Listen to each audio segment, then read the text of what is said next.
Namanya juga perbankan ya, Heeh. suatu Harusnya kan institusi lebih jasa dan produk keuangan, heeh heeh. tentunya kontrolnya itu Mhm. lebih berat, lebih, luar biasa ya daripada yang lain-lain gitu ya. Kalau saya melihatnya ini pencegahannya dari sisi standarisasi sistem gitu loh, dijalankan gitu ya Mhm. dengan penuh integritas, dengan mindset yang tepat juga ya.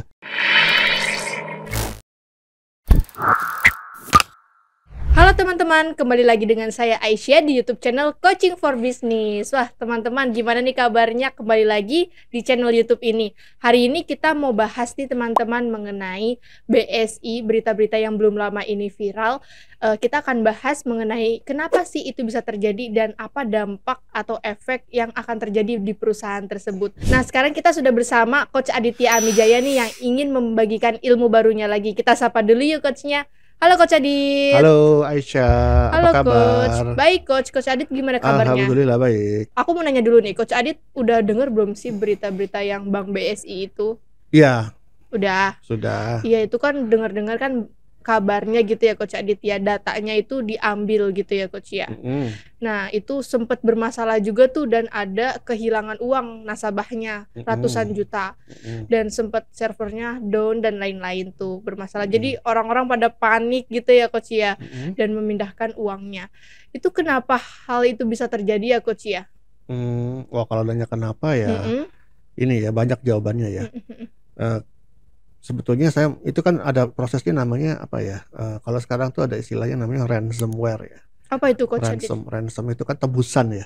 Kalau Oh. zaman dulu kan orang diculik nih, anak orang kaya Mhm diculik mhm. misalnya gitu ya, terus nanti minta tebusan ke bapak ibunya gitu ya. Iya betul.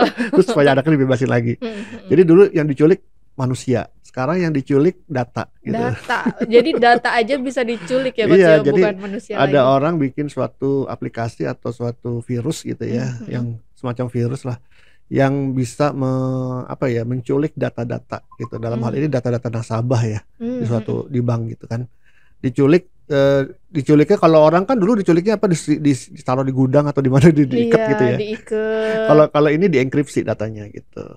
Dienkripsi itu apa tuh Dienkripsi Coach? itu proses untuk apa ya, mengubah jadi data yang tadinya teks yang bisa dibaca menjadi nggak bisa dibaca gitu loh. Ada password-nya atau Mmm, mhm. ada ininya ya, kuncinya, Mmm, mhm. supaya dia jadi data yang bisa dibaca lagi. Mmm, mhm. Nah, enkripsi ini sebetulnya kan awalnya kan bagusnya, apa ya, awalnya kan memang tujuannya bagus ya, Mhm. yaitu agar bisa, mengirim data-data gitu ya ke orang lain melalui jalur yang mungkin kurang aman gitu ya, Mmm, supaya mhm. nggak ini. Cuman akhirnya kan bisa juga dimanfaatkan oleh orang-orang yang jahat tadi ya, Mhm, betul. dengan teknologi enkripsi ini sehingga, data yang ada di misalnya di bank gitu ya, Mmm, mhm. itu diculik, disandera gitu ya. Jadi Oke. nggak bisa bahkan oleh bank itu sendiri nggak bisa dibuka enkripsinya karena dia nggak tahu kode bukanya apa Mmm, mhm. gitu ya, kuncinya nggak tahu. Mhm mhm. Yang punya kuncinya ya si penculik Si ini, penculik itu, heeh. mungkin disebutnya hacker kali ya Coach ya? Ya apapun lah ya, Mmm. jadi ransomware gitu ya, itu hacker jadi ransomware gitu ya. Eee, jadi mereka minta tebusan ya, Mhm. supaya, udah dikasih duit gitu ya, bahkan walaupun mereka sebenarnya udah bisa juga ngambil duitnya kan ya, Betul. tapi dia mau lebih besar lagi kali. Kalau itu kan ngambil duit nasabah, kalau ini minta tebusannya kan ke Ke banknya, ke banknya ke BSI-nya ya, banknya. Oh iya betul duitnya, Coach. Karena itu juga gitu. ribuan data pastinya ya kan ya Coach ya, Kan data dari pribadi nasabah. itu kan memang sangat kritikal ya. Mhm, betul. Kalau di data data nasabah kan tuh pastinya apa tuh, data nasabah nama, alamat, Ada Kakak nomor HP, juga. terus kemudian saldo, Mmm, mhm. ya konten rekeningnya itu penting tuh, konten, Nominalnya mungkin ya Coach ya? nominalnya, Mhm. gitu kan. Nanti kalau misalnya nggak tahu tuh kalau nominalnya itu nanti udah apa ya, dijual di pasar gelap kan ya Mmm, ancamannya ya, mhm. itu mungkin bisa diambil juga dalamnya gitu kan, Mmm, mhm. dikuras, orang dia sendiri bisa menguras kok, pasti Mmm. dia bisa menguras juga data-data yang apa, uang yang, nasabah yang lainnya yang belum mereka sempat kuras ya, Mmm, mhm. gitu, di pasar gelap gitu loh. Pasar gelap, pasarnya remang-remang gelap gitu. Enggak gitu Coach. Itu biasanya kalau dalam istilah disebutnya dark web gitu ya? Dark web Dark dia web. penjualan data-data Ya gitu. apapun lah ya, di dark web itu bukan hanya untuk jual beli data sih, Mmm, macam-macam mhm. ya, jual Mmm. beli senjata juga, Iya jual bahkan beli narkoba juga ada di iya situ kali ya. organ tubuh gitu juga ada Heeh, sih yang Coach. pokoknya, webnya gelap karena Mmm, nggak mhm. bisa dideteksi gitu. Mmm, mhm mhm. Ibaratnya gitu, oleh apa, nggak bisa dideteksi dengan search engine yang biasa gitu. Mmm.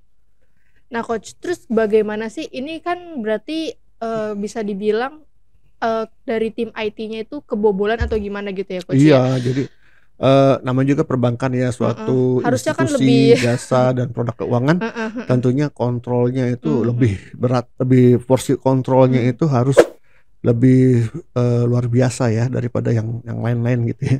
Ini duit nih urusannya mhm, gitu. betul betul Coach. Berarti ini problemnya apakah sebagai atasan harus tetap memantau kinerja-kinerja dalam bagian Ya programmer dan ya lain-lainnya? kita bicara pencegahan ya. Mhm, Kalau pencegahan ini kita bicara tentang, ini kan kita bisa tahu, bisa jadi, karena si ransomware-nya itu, masuk ke apa ya, ke jalur komunikasi nasabah kayaknya mhm ya. mhm, Apakah itu melalui WA ya, bisa loh mmm, melalui WA, melalui apa, bahkan masuk ke sistemnya BSI-nya base-nya sendiri bisa sendiri, jadi gitu kan. Apakah juga melibatkan orang dalam saya juga nggak tahu sih gitu ya. betul Ya Coach. apapun itu gitu kan, pencegahannya seperti apa sih gitu Mhm ya. mhm, Kalau saya melihatnya ini pencegahannya dari sisi standarisasi sistem gitu loh. Ya untuk, suatu institusi perbankan yang besar, besar, itu tentu sistem itu kontrolnya harus ketat gitu mhm ya, mhm, bahkan harus memenuhi standar internasional gitu ya, internasional sistem yang memang harus, di apa ya, dijalankan gitu ya mhm, dengan penuh integritas, dengan mindset yang tepat juga ya. mmm, Kalau mhm, sistemnya dibuat juga tapi kalau integritasnya nggak ada atau mindset-nya nggak ada, percuma percuma juga ya gitu Coach kan. ya, Harus diawali dari leadership-nya juga kan mhm mhm, gitu, agar bisa menjalankan sistem manajemen, yang tepat gitu. Banyak banget sistem manajemen yang untuk mengontrol perbankan ya. Kalau saya sih melihatnya dari, yang saya pahami karena saya juga konsultan ISO gitu ya, ada yang namanya sistem manajemen mutu ISO 91 2015. mmm, mhm, Itu, yang standar manajemen mutu yang, berkaitan dengan, kualitas dan kepuasan pelanggan. Selain ISO 91 ada yang namanya ISO 10002 itu, mmm, sistem manajemen mutu yang berkaitan dengan, standar bagaimana menangani komplain atau keluhan pelanggan. oh berarti Ada ada tuh juga ya, standarnya ada tuh gitu standarnya ya, untuk juga ya Coach perusahaan ya? besar seperti mungkin kalau UMKM belum perlu ya Mmm, mhm, standar yang seperti ini, tapi walaupun itu mengadopsinya boleh, tapi untuk menstandarisasinya mhm, benar-benar itu kalau perusahaan-perusahaan yang sekelas BSI ya harusnya mereka paham sih mmm, gitu ya tentang 10.000 apa ISO ISO-an ini, ini ya. Ada 10.001 itu tadi ya, maaf 10.002 gitu ya. Itu tentang bagaimana menstandarisasi proses keluhan pelanggan, mmm, sampai memprosesnya, sampai menjawabnya gitu ya. Sehingga itu tadi, kan tujuannya bagaimana mengembalikan kepercayaan ya, betul Coach, gitu. Ada lagi yang namanya ISO 22301. Wah ini, business continuity ya, atau keberlangsungan bisnis. Suatu standar yang mengatur, bagaimana memastikan agar bisnis itu tetap berjalan dalam mmm, situasi krisis. Kalau UMKM-nya mungkin terkait dengan sistem informasi mungkin perlu juga ya. oh Ya, oke, terutama juga 27.001 itu juga standar ISO berkaitan dengan, proteksi dan perlindungan, keamanan informasi ya. mhm mhm, Ya, jadi bagaimana menjaga agar informasi di suatu perusahaan itu terjaga integritasnya, mhm, ya terjaga kerahasiaannya mhm, terhadap serangan cyber misalnya gitu. Itu mmm, ada tuh di situ.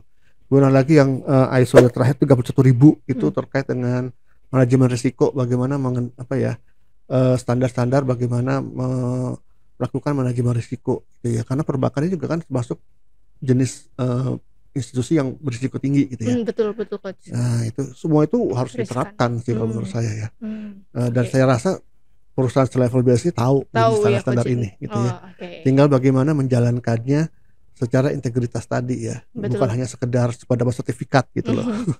Ya, iya jadi betul banget benar-benar Coach, menjalankannya dengan benar gitu. mmm, Di samping ya makanya kan yang diganti pertama-tama pasti kan level atasnya dulu ya. Ya agar untuk bisa menjaga kepercayaan masyarakat mmm. ini ya. Nah, mungkin teman-teman di sini ada nggak sih yang sedang menggunakan atau pemakai dari Bank BSI? Apa sih yang menjadikan teman-teman, rasakan ketika kejadian ini terjadi? Nah, Coach, mungkin teman-teman di sini kan udah mengalami kejadian yang mungkin dikatakan cukup meresahkan juga dan berbahaya ya, Coach, ya ini, karena kan data-data pribadi. Kemudian apa sih yang harusnya BSI lakukan untuk mengembalikan reputasi atau kepercayaan dari nasabah-nasabah sebelumnya? Ya, ya harus jujur juga ya kepada Mmm. mereka, transparan dulu nih. Oh, harus transparan dulu Ya ya, Coach, terhadap ya? apa yang terjadi gitu ya. Kemudian ya bisa dengan cara awalnya meminta maaf kepada mereka, kepada Mhm nasabahnya, mhm menjelaskan apa yang terjadi secara transparan gitu mhm ya. Kemudian juga menjelaskan tindakan-tindakan apa yang BSI sudah dan akan lakukan gitu Mm-mm. ya. Kemudian juga ya banyak kan ya itu prosesnya supaya menjaga kebaikan apa ya. Dan mungkin juga menjamin lagi memberikan jaminan ekstra lah kepada nasabah gitu ya. Bisa juga juga memberikan kompensasi mungkin yang lebih kepada nasabah ya supaya mereka percaya dengan komitmennya BSI gitu ya. Ya mungkin macam-macam kompensasinya ya yang positif gitu, bonus kah apa Betul gitu ya. betul Coach. Ya takutnya Hadiah kan apa gitu. lari ke bank lain gitu kan ya, lumayan Betul gitu juga. ya. Ya yang penting sih betul-betul melaporkan secara berkala proses perbaikannya seperti apa gitu ya Mm. kepada pihak-pihak stakeholder dan terutama nasabah ya, dan nasabah-nasabah mereka gitu ya, melaporkan secara ini dan jujur gitu loh, dan betul-betul memang apa yang dilaporkan itu betul-betul sudah dilakukan misalnya gitu, dan bisa diverifikasi oleh nasabah gitu ya, yang bisa diverifikasi oleh nasabah ya dalam kadar tertentu ya, kan nggak semua juga perlu nasabah lihat gitu ya, nah tadi kerahasiaan gitu kan, Betul Coach. tapi secara garis besarnya ya mereka harus transparan gitu. Berarti Dan dengan melakukan poin-poin tersebut nasabah akan kembali percaya lagi betul dan gitu bisa ya. kembali menggunakan BSI itu ya Nah Coach ya. iya. Kalau misalkan kita kaitkan dengan coaching gitu ya Coach, apakah peran-peran di dalam perusahaan itu membutuhkan ilmu-ilmu seperti coaching Coach? Iya penting ya, Mhm. bahkan mungkin mereka perlu di-coaching gitu ya. Mhm. Bukan hanya mereka harus menguasai ilmu coaching ya, kalau dalam hal ini, karena ini sudah kejadian gitu ya. Mhm. Ya, kalau misalnya, coaching siapa yang diperlukan? Ya semua gitu, semua lapisan gitu ya, terkait dengan change management misalnya dalam, perusahaan tersebut ya, institusi tersebut, Mhm. gitu kan. Perubahan yang tadinya mungkin sistem yang lama ke sistem yang baru, belum lagi tentang pressure dan stres yang terjadi ya, Mhm. selama proses, pemulihan ini, Mhm. yaelah masa pemulihan ya.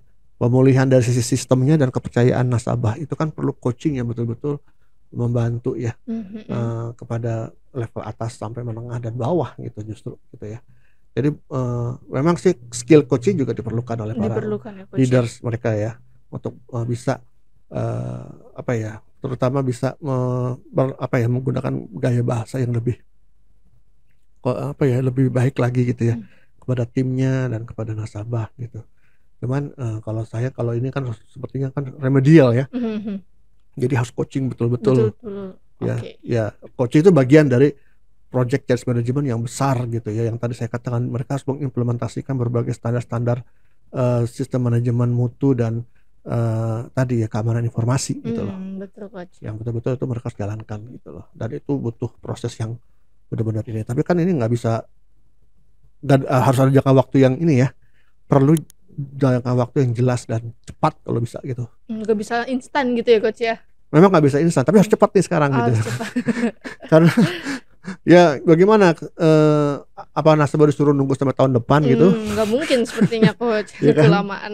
Iya harus cepat, kalau perlu begadang 24 jam tuh mereka bisa memperbaiki sistemnya gitu ya, Mhm. gitu. Oke Coach, kalau misalkan ada nih teman-teman yang mau mengikuti pelatihan coaching gimana sih Coach caranya? Kalau mau belajar coaching ya tadi saya katakan coaching itu kan penting juga ya untuk Betul. mengatasi di situasi krisis Mhm. gitu ya.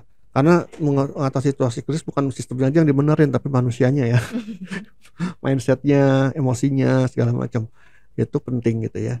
Jadi, ISO ini sangat bagus agar bisa mampu membuat, apa ya, belajar ilmu komunikasi yang Mmm. lebih, apa ya, menyemangati, meng-encouragement gitu ya, dan juga bisa, membantu mereka menemukan, apa ya, motivasinya kembali dan, ini ya, dan inovasi-inovasi yang terbaik gitu loh dalam memperbaiki suatu sistem ya. Jadi silakan daftar di www.corporaconsulting.com. Di situ ada, ada halaman yang terkait dengan program sertifikasi coaching berbasiskan ICF untuk memastikan agar teman-teman belajar coaching yang diajarkan tentang coaching gitu ya, bukan tentang yang lain. Makanya harus diakreditasi oleh ICF gitu. Mungkin itu sih. Oke. Nah, teman-teman, gimana nih pembahasan kita pada sesi kali ini? Teman-teman jadi tahu ya bagaimana dampak kepada BSI ataupun gimana caranya membangun trust lagi nih kepada nasabah-nasabah sehingga perusahaan tersebut bisa kembali lagi dengan normal. Oke, teman-teman, sekian dulu pembahasan kita pada sesi kali ini. Jangan lupa untuk like, komen, dan subscribe channel ini supaya channel ini bisa terus tumbuh dan berkembang. Saya Aisyah Ramawati dan Saya Ditya Mijaya. sampai jumpa di Sampai pertemuan jumpa. berikutnya. Bye-bye.